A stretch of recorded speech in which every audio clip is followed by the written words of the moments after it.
सारी शक्तियां वो चीज को बनाने में जुट जाएगी और आपको अपना विजन याद आएगा। जब आपका विजन आपके सामने रहेगा, आपका लक्ष्य आपके सामने रहेगा, तो मैं बात की गारंटी देता हूँ आपका परफॉर्मेंस बदलेगा, कॉन्सेंट्रेशन।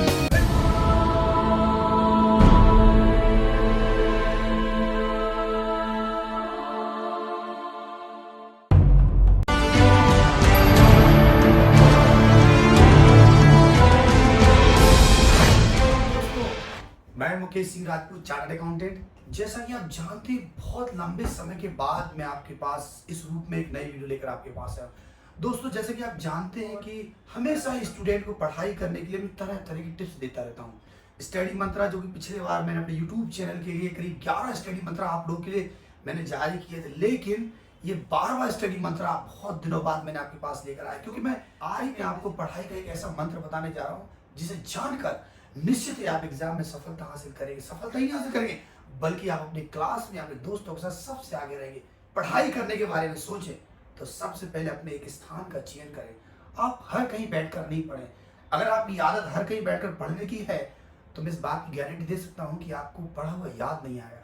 और पढ़ तो आप रहे होंगे, लेकिन पढ़ाई करने के बाद दिमाग में डाटा को रखना और दिमाग में डाटा रखने के बाद एग्जाम में उसको बाहर निकालना, ये बड़ा मुश्किल हो जाएगा।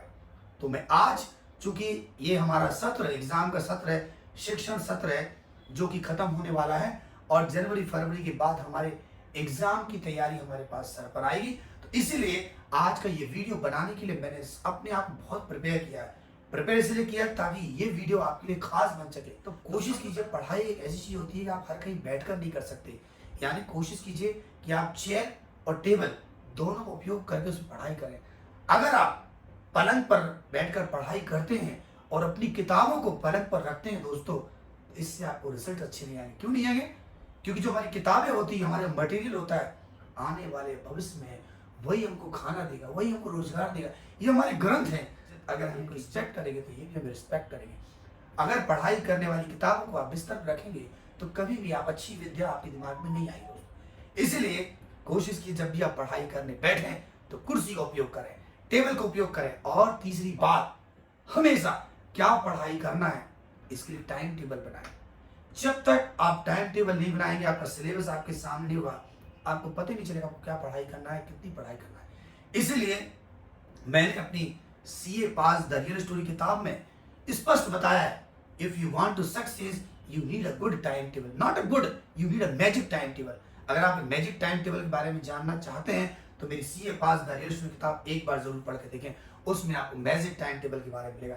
आप अपने सिलेबस के बारे में कितना आपको पढ़ना है, किस तरह पढ़ाई करना है, इसके लिए आपको टाइम टेबल बनाना पड़ेगा और टाइम टेबल आपकी बहुत मदद कर। और सबसे चौथा बिंदु दोस्तों, जब भी आप पढ़ाई करने बैठते हैं, not even me, not even you, in the whole world, every student जब भी पढ़ाई करने बैठता है तो उसका दिमाग कहीं ना कहीं आसमान में दौड़ने लगता है। उसका मन बहुत चंचल होता है, मन स्थिर नहीं रहता है, मन भागता रहता है। तरह तरह के आपके दिमाग में विचार आते हैं। मैं भी स्टूडेंट रहा हूँ, मेरे अंदर भी तरह तरह के विचार आते थे।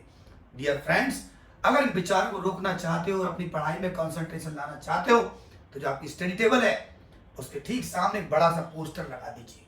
पोस्टर मतलब आप जिस भगवान को मानते हैं, आपके जो भी आराध्य हो, आप जैसे मैं शिव जी को मानता हूँ तो मैंने एक बहुत बड़ा सा पोस्टर शिव जी के सामने अपने पर्सनल टेबल से लगा दिया और अक्सर मैं उनसे बातें किया करता था। दोस्तों, जब मैं स्टूडेंट था मेरे गिने चुने दोस्त हुआ करते थे और मैं अपनी परेशानियां किसी के साथ शेयर नहीं करता था। शेयर इसलिए नहीं करता था क्योंकि वो परेशानी मेरी सॉल्व करने वाले हैं नहीं है। इसलिए मैंने शिव जी को अपना गुरु बनाया और हमेशा उनसे वार्तालाप करता, अपनी डिस्कशन उनसे करता। ऐसा करने से आपका मन भटकेगा नहीं। निश्चित है, पढ़ाई करते समय यदि आपके मन में बुरे विचार आते, तरह तरह के विचार आते, डरावने विचार आते, तो जैसे आप शिव जी का जो भी आपके आराध्य हैं उनका पोस्टर देखेंगे, मुझे उम्मीद है कि आप वो सब भूल जाएंगे और आपको पढ़ाई मन लग जाएगा। और सबसे अंतिम बात, हर स्टूडेंट ये चाहता है कि एग्जाम हॉल में जब वो पेपर देने जाए तो अच्छी राइटिंग करे, अच्छे से लिखे, अच्छा पेन लेकर चले। लेकिन डियर फ्रेंड्स, मैं यहाँ पर थोड़ा चेंज लाना चाहता हूँ।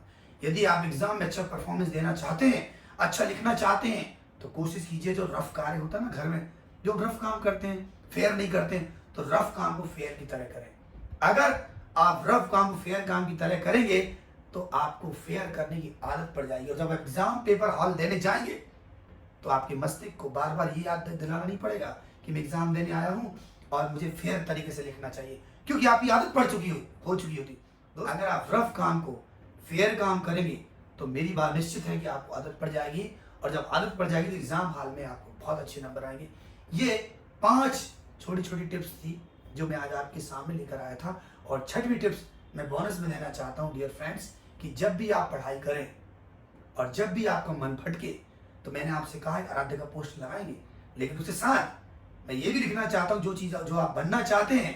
आप डॉक्टर बनना चाहते हैं, आप इंजीनियर बनना चाहते हैं, अच्छे ब्यूटिशियन बनना चाहते हैं, आपके जो भी सपने हो जीवन में, आप जो भी बनना चाहते हो, यदि आप उसकी तस्वीर अपनी स्टडी टेबल के सामने लगा लोगे और दिन रात उसको देखोगे तो मैं इस बात की दावा कर सकता हूँ, इस ब्रह्मांड की सारी शक्तियां वो चीज को बनाने में जुट जाएगी और आपको अपना विजन याद आएगा। जब आपका विजन आपके सामने रहेगा, आपका लक्ष्य आपके सामने रहेगा, तो मैं इस बात की गारंटी देता हूं कि आपका पढ़ाई में मन लगेगा और आपकी कंसंट्रेशन बिल्कुल एकाग्र रहेगा। तो डियर फ्रेंड्स, छठवां बिंदु जो बोनस ग्रुप मैंने आपको बताया उसका आप पालन करेंगे। मैं संक्षिप्त में एक बार फिर बताना चाहता हूं। सबसे पहले आप क्या करेंगे, अपना प्लेस चेंज करेंगे, आप कहां पढ़ना चाहते हैं। दूसरा, आप आरामदायक कुर्सी टेबल का इस्तेमाल करेंगे। तीसरा, आप अपने लिए जो आराध्य हैं उनका पोस्टर बनाएंगे, टाइम टेबल बनाएंगे। चौथा और पांचवा जो होता है वो हर रफ कार्य को फेयर की तरह करना है। और ये सारे पॉइंट जो मैंने आपको बताए हैं, उम्मीद है ये 6 बिंदु आपके बहुत काम आएंगे। अगले वीडियो में आपसे मिलेंगे जहां पर आपको ये बताने का प्रयास करेंगे कि एग्जाम बिल्कुल नजदीक हो तो आप किस प्रकार अपनी तैयारी करें। क्योंकि जैसा कि आप जानते हैं कि मैं ना तो प्रोफेशनल राइटर हूं और ना ही प्रोफेशनल स्पीकर, बस ये मेरा जुनून है आपका मदद करने के लिए। इसलिए इस वीडियो में यदि आपको सलाह देना है तो नीचे मुझे कमेंट बॉक्स में जरूर लिखिएगा, मुझे आप मोटिवेट करेंगे अगला वीडियो बेहतर बना लेंगे। उम्मीद है हम बहुत जल्दी वीडियो मिलते हैं, तब तक के लिए थैंक यू वेरी मच, नमस्कार।